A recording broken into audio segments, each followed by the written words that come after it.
For me, though, there is something gravely wrong in the CUMH, in spite of the terrific work that they do. Because far too often I've been dealing with stories, very, very upsetting stories, the likes of Lisa Marie's story, where, all right, I'm not going to drill into it because she's going to tell me the story, but where people in very upsetting circumstances with their pregnancy, where perhaps they're about to lose their baby or indeed to miscarry, they're in the same area as people who are in for happy scans, or indeed people who have just given birth and have a brand new, beautiful little baby. Lisa Marie, good morning. Oh, I'll just get myself together here. Thanks. Lisa Marie, did you hear me? You did? Hear that intro? Oh, yeah. Okay. Morning. Would you agree with me in that regard? Yeah, of course. I don't understand why they leave women who lose their baby in with women who have healthy babies. It's very distressing as well. And this isn't the first time that I've spoken to a woman in the situation that you found yourself in. We're going back some weeks now, when sadly you miscarried. Is that right? Yeah, it's 6 weeks ago today when I found out that my baby's heartbeat stopped and my baby was gone. Was that a scan, was it? Yeah. And I was sent away and they said it'll be a few days and it'll all be over. And that wasn't the case. I was Saturday, something was wrong, so I went back in and they scanned me and they gave me very strong painkillers to take home. And then on the Monday morning, I woke up in severe pain and I had to get an ambulance, and the ambulance basically said that my body went into shock, so it was like labour. And I went down to the hospital. That's what the tablet, I think, isn't that what the tablet is supposed to do, isn't it? Yeah, it's called medical management. It kind of just gets your body to kind of bring on the rest of it. I know. We won't dwell on that, but I know what you're saying. Yeah, okay. But every week I was brought in to be told the same thing, that, but my body's not doing it. And I was given these tablets to go home with, and they cause a lot of pain, and it's awful to go through. And for 6 weeks it's been all happening because they wouldn't give me the operation. And yesterday I went in and so on 4 different occasions you had these courses of tablets, is it? Yes, and they failed each time. And each time I went in for a scan, I was put in because I came up crying when they told me that it didn't work again and that I'd have to try them again. I was brought in, and right next to where you get the scans, there's like a little corner with a curtain, and they put me in behind the curtain each week to cry on my own.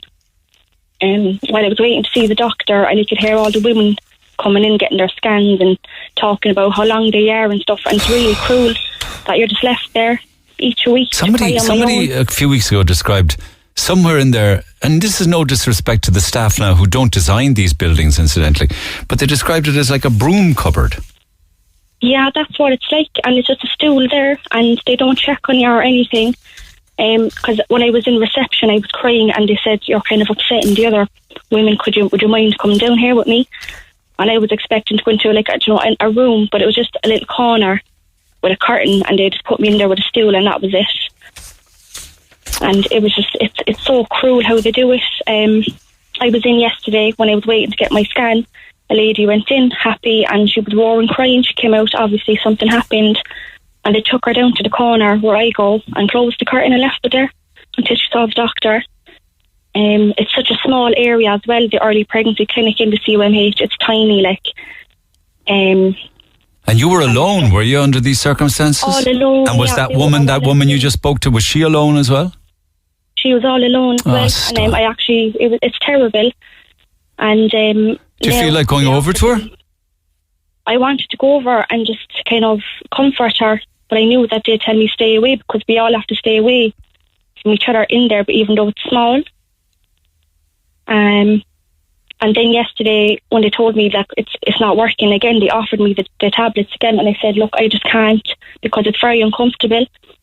And I'm booked in for surgery now on Monday morning, but they said to me because it's going on so long that I'm at more risk of complications of them damaging my womb or other organs, to sign waivers, because if they don't have to start, I wouldn't have went through all of this for 6 weeks. I've never heard of it, that I'm still miscarrying 6 weeks later. I've never heard of it either that long, to be honest. I haven't either, no. And even, it's kind of, the whole experience has just been horrific. like last week I was bringing my son home from school, and out of nowhere I passed a product, and when I showed the doctor the next week, he was actually shocked himself. It's like they didn't know what was going on. They just had no regard of my feelings. I don't know why they left it this long to do the surgery. If they could have done it at the start to save me weeks of going through the horrific things that were happening to me. And when is the surgery now? Do you know? Have you a date? It's Monday morning. I have to be in the hospital at 7 a.m. And will you have to go in on your own? Yeah. Yeah, I will, and it's my son's birthday as well, so it's going to be upsetting to go. It is. It's tough. It's going to be very tough, and it's been tough on you. It really has. And I just feel as well that the midwives and doctors are very cold. Why do you say that?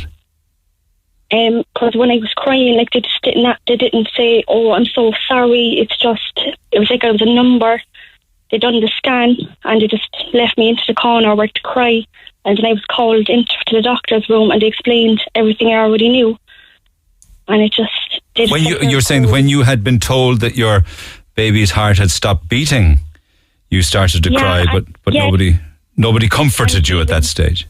No, even throughout going in every week, I was hoping that every week I went in that it was all over, but to be told it wasn't. And I was crying when I got the scan because I know it's still happening, and they didn't disregard my feelings at all. They just threw me out. And I wouldn't say threw you out, but there wasn't a kind word, is it? Yeah, it was just felt like, I'm in a rush. I need someone else to come in after you, kind of a thing. No, I mean, it's good to talk about these things. Like in the past when we were dealing with the issues involving the CUH and elderly patients in the geriatric care areas, those kind of conversations make a difference, and yours will as well, because we went on to the CUMH for a response to your story and we've sent your details. This system has to change, and they must come up with a better way of dealing with women who are distressed in pregnancy. They really must. That's it. Because what I experienced, it's so horrible, and for people, I think I'm strong that I went through it, but people mightn't be as strong to deal with all these feelings that was happening.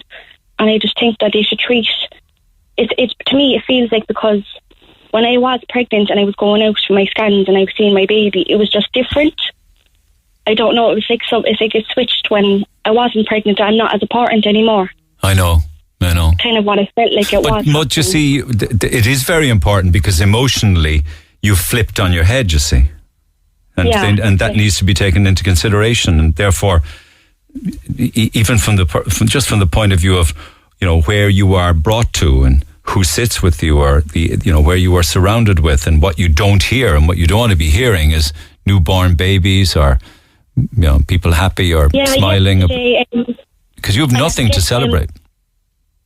Yeah, because yesterday they informed me that they were going to keep me awake for the procedure, and they wanted to give me the epidural and stuff, and I begged them to say, look, I really don't. I've been through enough trauma. I don't want to remember what's going to happen. So I begged them to put me under, and they'd get a COVID test done, and it brought me down to the A&E, and I was in with all these ladies with their bumps and stuff, and their newborn babies around me, and it was just so distressing. No, I'd imagine that could easily be fixed if they just stop and think about how they could fix it and make it better.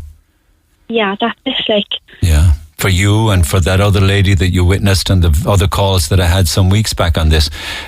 You need to mind yourself. There's a texter says here, I'm not going to go into the full details because it's quite graphic, but she says, I got the operation that you're getting the next day after the miscarriage or the heartbeat had been noticed the heart stopped, baby's heart stopped. And after the operation, you will have a very cold, empty feeling. The tablets can make you feel very low, and you need to watch yourself, she says. Look after yourself. Does that make sense to you? Oh, yeah. They just and they don't explain to me, they're not good at explaining what's going on. They just told me that I'll be in pain after the surgery and all this stuff, but they haven't, through the whole process, they haven't explained to me fully what's been going on, because they were surprised when I was telling them what was happening to me at home. They were surprised when I was telling them. Well, which wasn't reassuring. Well, thank you for sharing your awful, tragic news and how the treatment there, and hopefully it will make a difference, and we can get some way, shape or form, we can try in some way, shape or form to change the system there, all right? Yeah, that'd be great. Thanks very much. You're very good. Listen, Marie, and just to let you know, there are other texts coming in here. I see one on the screen saying, I know the curtain that Lisa Marie is talking about. It's awful. I was given the same tablets as Lisa Marie and ended up in hospital for days from the pain of those tablets. So you're not alone, all right? Oh, that's good. I'm delighted that people are reaching out, because people need to talk about this, because it's not right this day and age. Listen, thank you so much. No worries. Thanks, Niamh. You're lovely. Take care. Bye. Bye. Thank you.